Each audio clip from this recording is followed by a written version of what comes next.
Have you ever felt the powerful energy of a crowd at a concert, a sports game, or even during a national holiday? That feeling of a shared spirit, a collective consciousness that seems bigger than any one individual? Since ancient times, spiritual and philosophical traditions have given a name to these invisible forces born from our collective thoughts and emotions. They're called egregores. This isn't just some abstract idea. Egregores are seen as living forms of collective consciousness, capable of profoundly influencing individuals, groups, and even the spiritual evolution of humanity. Today, we're going to dive deep into what egregores are, where they come from, how they work, and what they mean for our own spiritual journey. So, what exactly is an egregore? The word itself comes from the Greek egregore, which means the watchers. This term first appears in ancient apocalyptic texts like the Book of Enoch, referring to spiritual beings who observe humanity. But in modern esotericism, the term has evolved. It now describes a collective psychic entity formed and sustained by the shared thoughts, emotions, beliefs, and intentions of a group. Think of it this way: an egregore isn't purely imaginary, but it's not strictly individual either. It exists in that fascinating space where our minds meet the subtle spiritual realms. How do these powerful entities form? It all starts with the dynamics of collective thought. Every thought we have, especially if it's repeated, generates a kind of energetic imprint. When a huge number of people hold the same mental or emotional vibration, these imprints don't just float around randomly. They combine, they merge, and they organize into a coherent structure. The key ingredients for creating a strong egregore are repetition, intense emotion, long duration, and often ritualization. This is where symbols and rituals become incredibly important. Think about logos, national flags, religious icons, or even mantras. These symbols act like energetic anchors. They help to ground the egregore, stabilize it, and make it stronger over time. Rituals and ceremonies, like a weekly church service or a national parade, act as gateways. They synchronize the consciousness of everyone involved, feeding a massive surge of focused energy into the egregore. Egregores aren't all the same. They come in many forms. First, you have the religious and spiritual egregores. Religions, mystical traditions, and spiritual schools often have incredibly powerful ancient egregores. These can be a huge support for practitioners, amplifying the power of prayer, deepening mystical experiences, and carrying the collective spiritual memory of that tradition. The Christian egregore, the Buddhist egregore, the Sufi egregore, these are massive fields of consciousness built over millennia.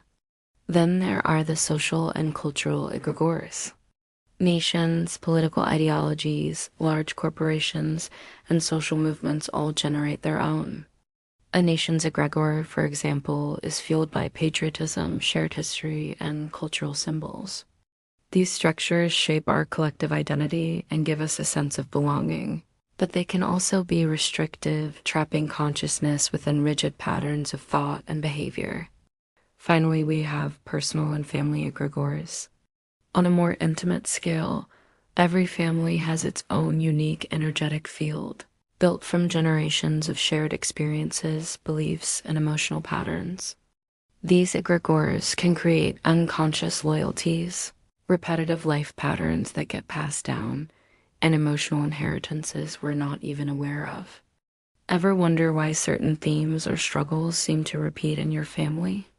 The family egregore might be a big part of the answer. So, from a spiritual perspective, what are these things really? An egregore can be seen as a field of consciousness. It has a memory, a dominant intention, and its own evolving dynamic. When you connect to an egregore, you're essentially plugging into a pre-existing vibrational structure. This can be helpful. It might make meditation, prayer, or creative inspiration feel easier because you're tapping into a current that's already flowing. But on the other hand, it can also limit your inner freedom if you're not careful. This brings us to a crucial point. Egregores feed on our attention. Anytime we unconsciously identify with a group, a belief system, or a national identity, we are feeding its egregore. True spiritual work then involves becoming aware of this.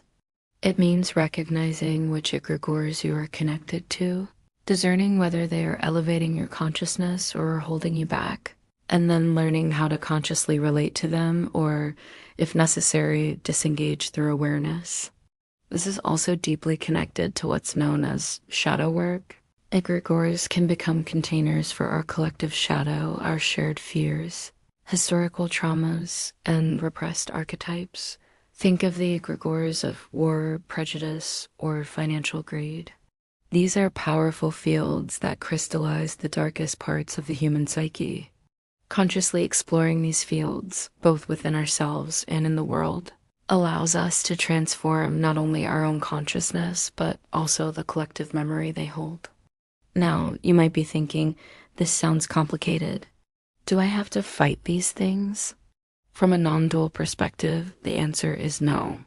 In non-duality, all phenomena, including egregores, are seen as relative manifestations appearing within the one universal consciousness.